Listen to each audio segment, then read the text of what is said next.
Now this little fill stitch is going to be a seed stitch. Now there's a couple things that we want to pay attention to specifically for the seed stitch, and one of those is the length of the tail behind your knot. We need this to be as close to the knot as we can comfortably get without it unraveling or pulling through the fabric. So I am taking my fingernails and pinching just about 2 millimeters above where the knot is, and I'm going to trim that tail.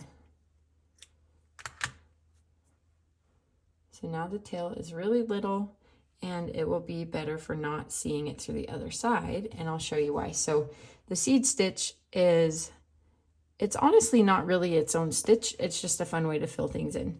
So it's just a bunch of piles of straight stitches that gives a really cute look when you're filling in a blank space. And you just go from point A to point B, tracing the little stencil. A lot of the time, the shape outline will be done with something else. So any kind of tracing stitch, like a back stitch or a stem or a split stitch, are great for filling in that edge. Another thing to watch for is on the seed stitch, let's be careful about where we're jumping. So we want these little jumps behind the fabric to be as short as you possibly can. So I'm going from this end to this end of this one.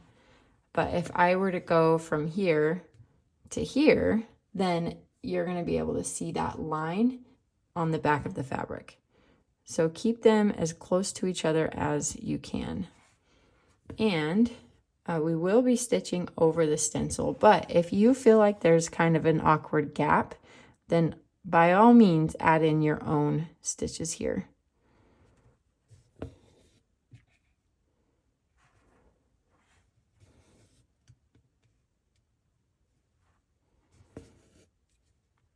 And the more stitches you use in this style, the more texture, like the more rounded the little things will look, the more seed-like they'll look.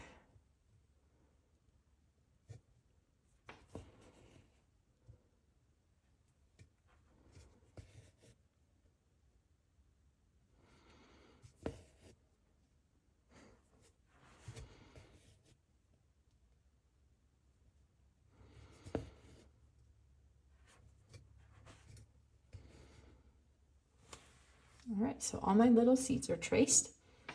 Let's look at how we're going to tie this one off. Because we don't want to have long lines beneath the spots, we're going to do a knot instead of tucking the string beneath the stitches.